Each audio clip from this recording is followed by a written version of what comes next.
ang nagpapahayag sa katotohanan para sa kaligtasan ng sangkatauhan. Pitbull Catholic TV.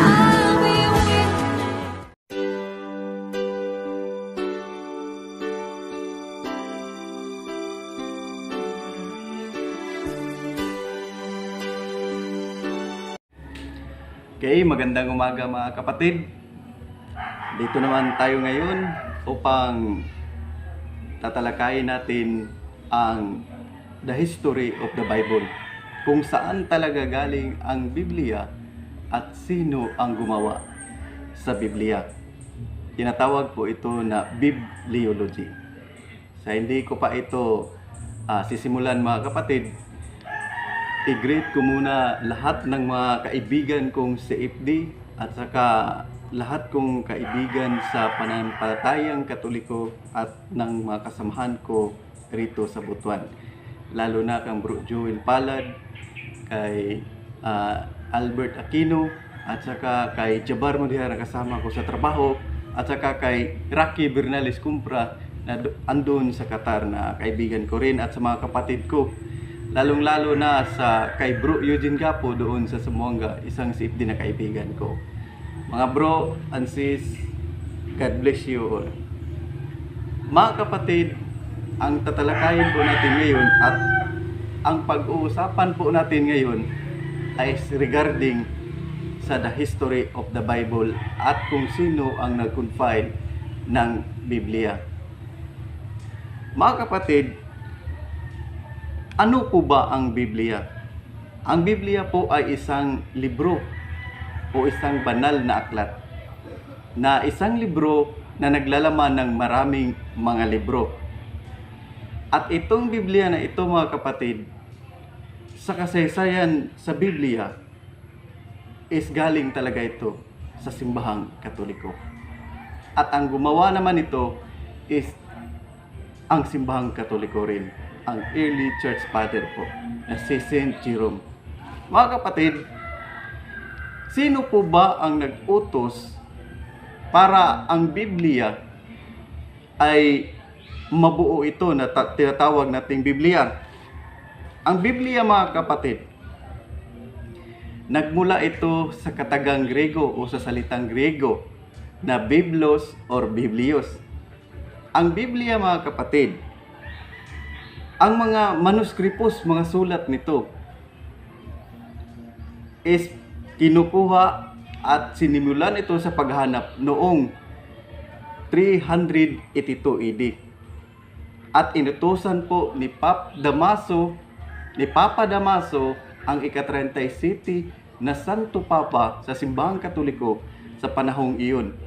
At inutusan po ni Papa Damaso si Saint Jerome upang magkulikta sa lahat ng manuskripos na sulat ng propeta at ng mga apostoles.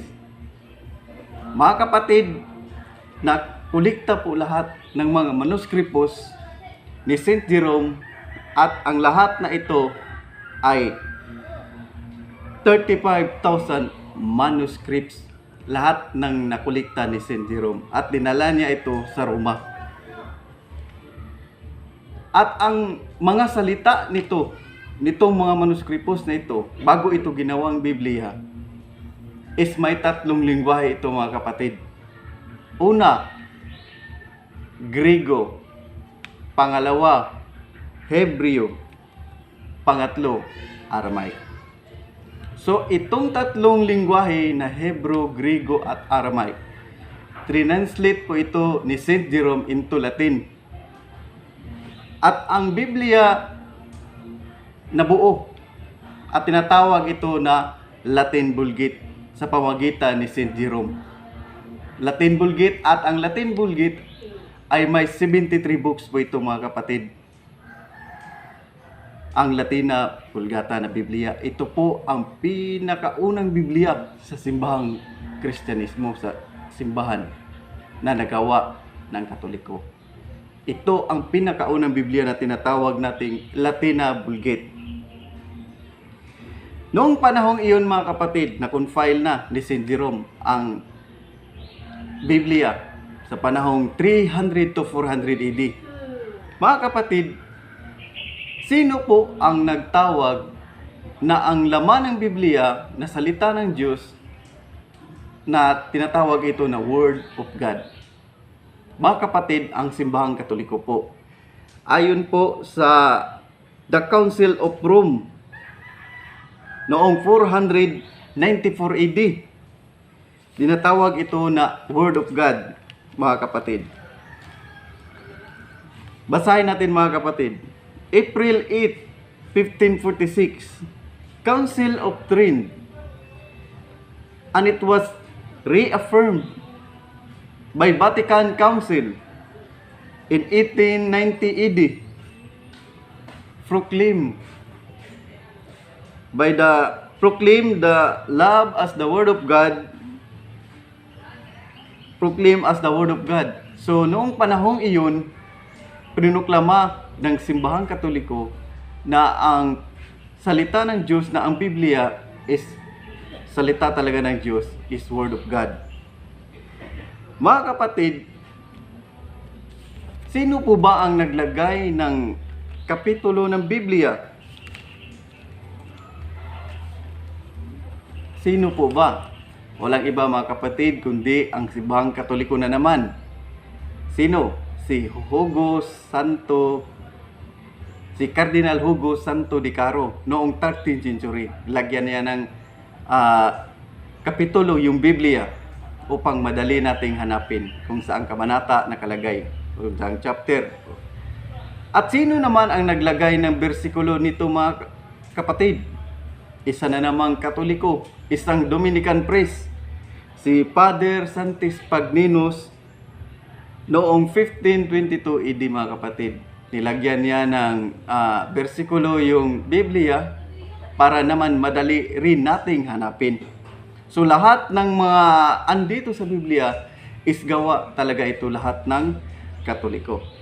Ang tanong, bakit po inaatake ang Katoliko at hindi po pinag-aralan kung saan galing ang salita ng Diyos na itong Biblia? Bakit po inaatake na yung gumagawa pala ng Biblia para makatanggap tayo ng salita ng Diyos is ang simbahan? Bakit po inaatake? Yan po ang tanong ko at kayo na po mag-isip sa sagot. Mga kapatid, bakit may 66 books at yung sa Katoliko 73 books? Sabi po ng mga Protestante, dinagdagan raw ng Katoliko kaya nagiging 73 books at ang tama ang 66. Nako, susuriin kaya natin bakit naging 66 to. Noong 1881 hanggang 1885 AD, doon nagsimula na tanggalin ng mga Protestante ang 7 books ng Deuterocanonical books na tinatawag natin na Baruch, Esther, Judith, Sirach, Tobit, unang Makabyo, ipangalawang Makabyo. Bakit tinanggal ito? Dahil ang mga libro na ito is hindi nakasuporta sa kanilang aral o doktrina na bawal ipanalangin ang kaluluwa ng mga patay. At bawal rin sa kanilang doktrina ang nakasulat dito na confession. Ibig sabihin, magkumpisal. At bawal rin sa kanilang doktrina ang komunyon. So, yan po ang dahilan kaya nila tinanggal. Ang Biblia noong simulang ginawa ito, 73 books po ito, mga kapatid. At pagdating po ng 18th century, nagiging 66 books ito dahil tinanggalan po ito ng 7 books, 7 libro ng mga Protestante. Ang tanong, hindi ba sila natatakot sa sinasabi sa Revelation chapter 22 verse 18 to 19 na kapag kunin natin yung nakasulat sa Biblia o dagdagan natin, delikado po ang ating kaluluwa.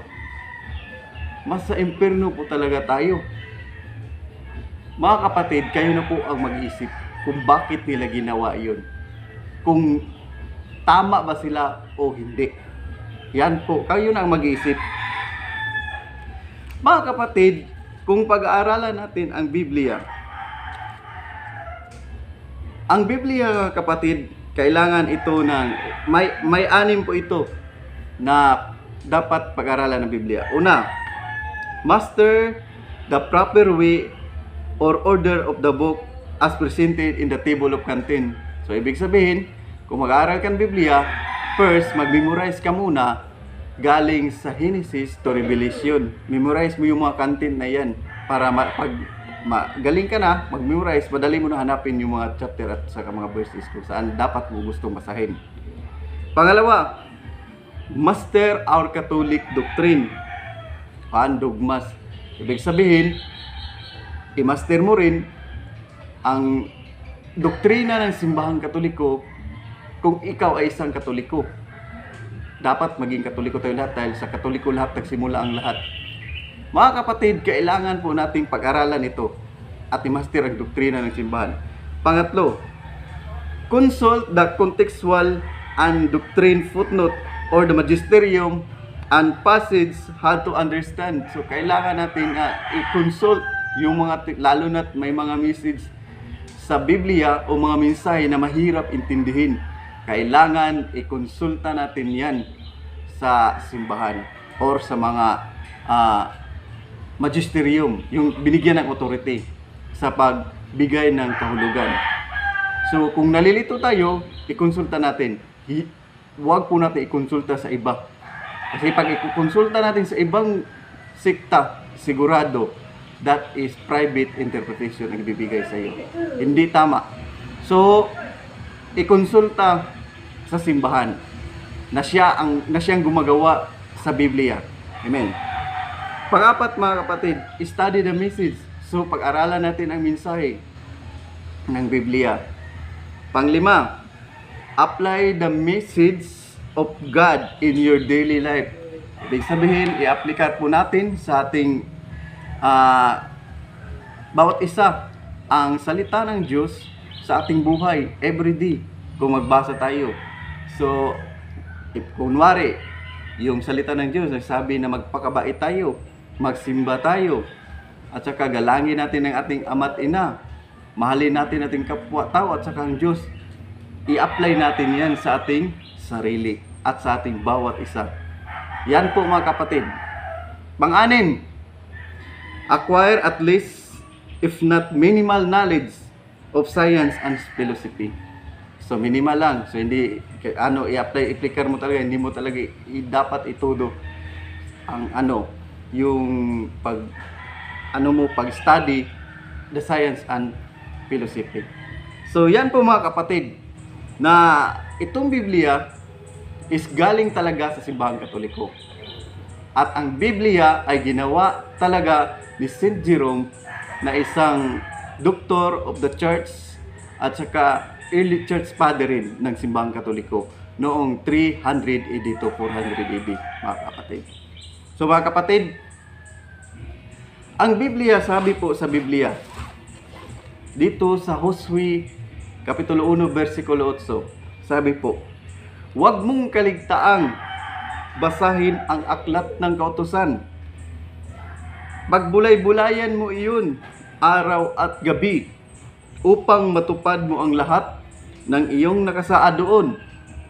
Sa ganoon, magiging masagana at matagumpay ang iyong pamumuhay.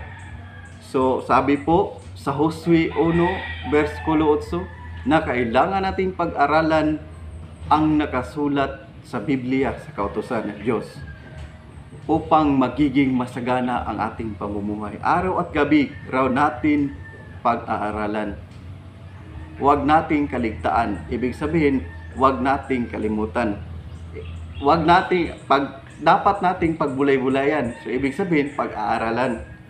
So, dapat talaga pag-aaralan araw at gabi para magiging masagana ang ating buhay. Ayon po sa Josue 1:8. Yan po, mga kapatid. Pangalawa, mga kapatid, kung ano talaga ang mensahe ng Biblia para sa atin.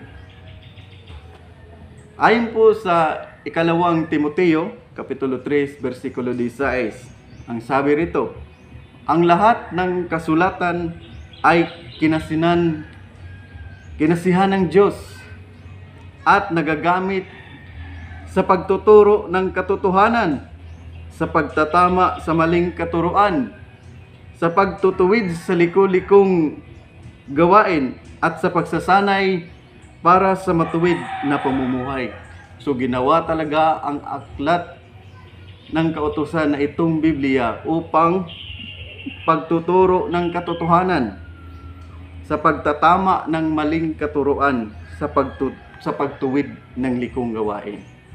So ginawa ito upang sa pagtuturo ng katotohanan, sa pagtatama ng maling katuruan, at sa pagtutuwid sa likong gawain.